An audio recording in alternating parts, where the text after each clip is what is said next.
à laquelle on pense aujourd'hui. Or, dans la philosophie antique, il y avait des conversions. C'est-à-dire que quand un philosophe enseigne sur l'agora ou sur le forum et qu'il voit passer un marchand de poissons, un charpentier, une dame qui s'en va faire ses courses, eh bien, il sait, le philosophe, que quand il parle, il va pouvoir convertir ces personnes qui passent.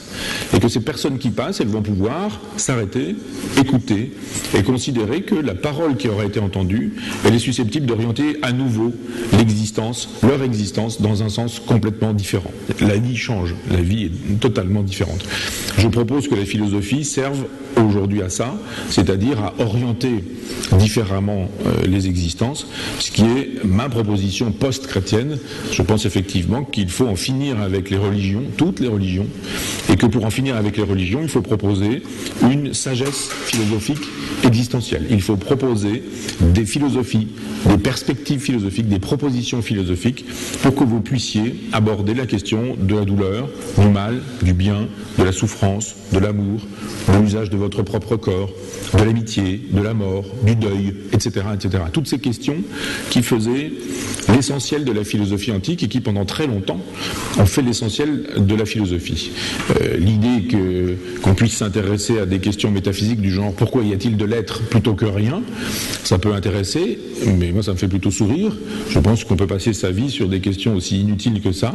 Ça fait de la philosophie, il n'y a pas de problème, des thèses illisibles ou lues par 13 personnes, et on peut très bien envisager que ça fait partie de la philosophie. Laissons ça à une partie de la philosophie, c'est une aile de la philosophie, on dira, mais il me semble que la philosophie, si on en retrouve véritablement son sens, c'est l'occasion de vivre de manière post-chrétienne une existence qui sera franchement philosophique. C'est-à-dire qu'il n'y a de preuve de la philosophie que dans la vie philosophique. Première partie, je vous avais proposé une lecture de méthode, une proposition de méthode.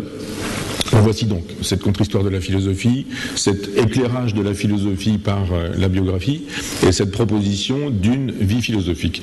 J'aimerais vous proposer une réflexion sur la question de l'éthique, sur la question de la morale, et très précisément de la morale hédoniste, puisque ma proposition est hédoniste, et je propose une éthique hédoniste, une esthétique hédoniste, une politique hédoniste, une bioéthique hédoniste. Alors, une morale hédoniste, c'est d'abord une morale que je dirais athéologique. L'athéologie, et l'apostrophe athéologie, est un concept que j'emprunte à Georges Bataille. Georges Bataille avait la proposition d'une somme athéologique. Il y a de l'humour dans la proposition de Georges Bataille, puisque ça renvoie évidemment à la somme théologique de Thomas d'Aquin. C'est simplement une somme qu'il n'a pas écrite, Georges Bataille, il n'a pas pris le temps de l'écrire, et puis il est parti sur d'autres questions. Et puis son athéologie était quand même très sacrée, très soucieuse de ce que Nietzsche appelait des arrière-mondes, et moi je n'ai jamais pensé que Bataille fût véritablement un athée.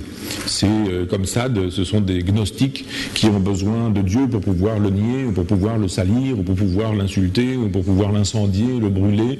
Donc je pense que Bataille était dans ce genre de perspective. Enfin, ce n'est pas le sujet, mais pour vous dire que j'emprunte le concept d'athéologie, et je souhaiterais que l'athéologie, et l'apostrophe athéologie, ce soit l'occasion de créer une discipline qui contribue au démontage ou à la déconstruction des religions.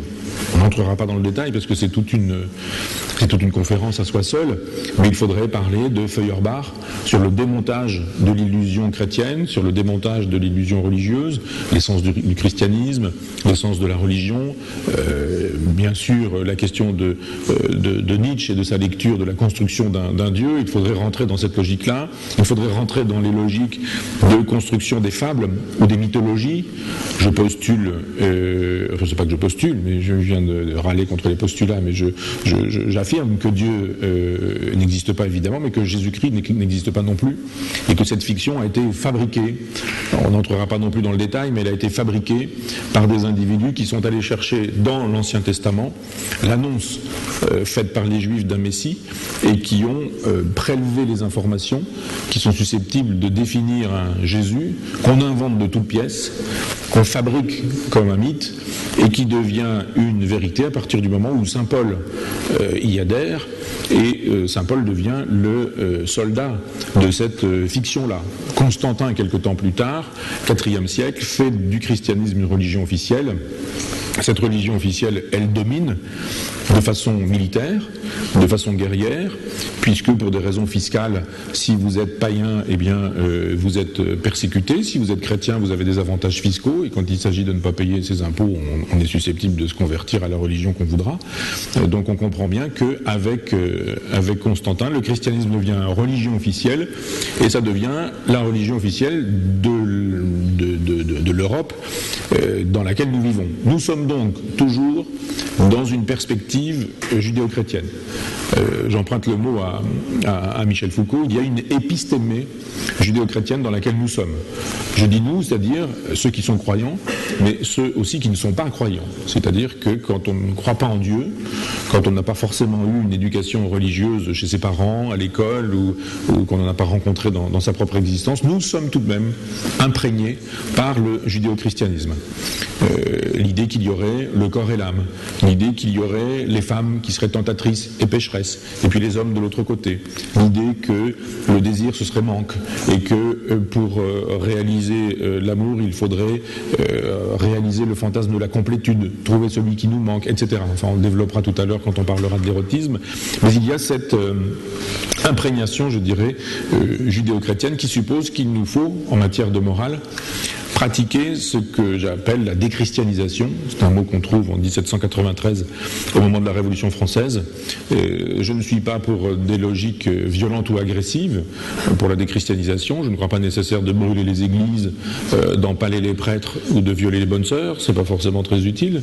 Mais je crois qu'il faut faire un travail de déconstruction intellectuelle pour montrer que on peut aller au-delà du christianisme en démontant la fable, en montrant que Jésus existe comme Madame Bovary, comme le Père Noël, comme Donald, Mickey, Pluto, enfin que ce sont des fictions qui ont été fabriquées. Il faut montrer la construction de ces fictions-là. C'est le principe, je dirais, de la théologie.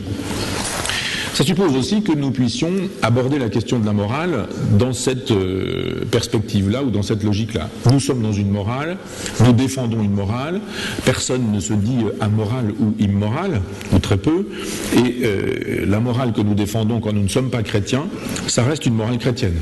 L'amour du prochain, la pitié, la compassion, la critique de la cruauté, etc. etc.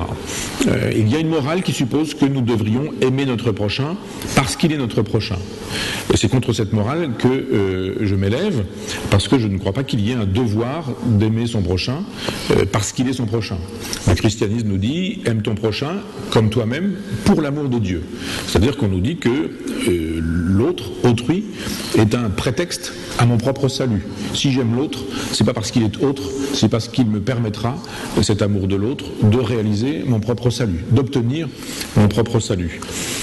Quand il s'agit d'aimer les gens qu'on aime naturellement parce qu'ils sont aimables, c'est pas un problème, l'amour du prochain. Quand il s'agit d'aimer les gens qu'on aime, comment pourrait-il y avoir un devoir ? Il ne peut pas y avoir de devoir d'aimer les gens qu'on aime parce qu'ils sont aimables. La question se pose quand il s'agit d'aimer des gens détestables. Et s'il faut faire de la casuistique, disons que l'amour du prochain se heurte au camp de concentration. L'amour du prochain, il supposerait que la victime aime son bourreau. C'est là qu'on voit comment fonctionne véritablement l'amour du prochain. C'est pas simplement avec les gens aimables que la question se pose, c'est surtout avec les gens détestables. C'est surtout avec les gens qui sont susceptibles d'être détestés par nous-mêmes, parce qu'ils veulent nous détruire, parce qu'ils veulent nous massacrer, parce qu'ils veulent nous nier, parce qu'ils veulent nous ravager, parce qu'ils veulent notre fin, parce qu'ils sont dans la négation de nous-mêmes. Le christianisme nous dit c'est cela qu'il faut aimer. C'est prioritairement cela qu'il faut aimer. Voilà pourquoi je pense que cette morale doit être dépassée. On ne doit pas proposer une morale inhumaine. Elle est inhumaine au sens étymologique parce qu'on n'y parviendra pas. Et elle est génératrice de frustration. Si on vous propose une éthique et que cette éthique n'est pas praticable, immanquablement, on va générer de la douleur, de la souffrance, de la mauvaise conscience et une espèce de névrose qui nous rendra la vie impossible et qui rendra aussi la vie impossible aux gens qui nous accompagnent, aux gens qui nous entourent ou aux gens qui nous croisent. Donc Donc je pense qu'il nous faut une morale athéologique qui débouchera sur une règle du jeu immanente. C'est-à-dire qu'il nous faut une règle du jeu ensemble, en nous disant on va vivre ensemble, il n'y a pas de devoir de l'amour du prochain, et nous devrions pouvoir illustrer ce que j'appelle l'impératif catégorique hédoniste,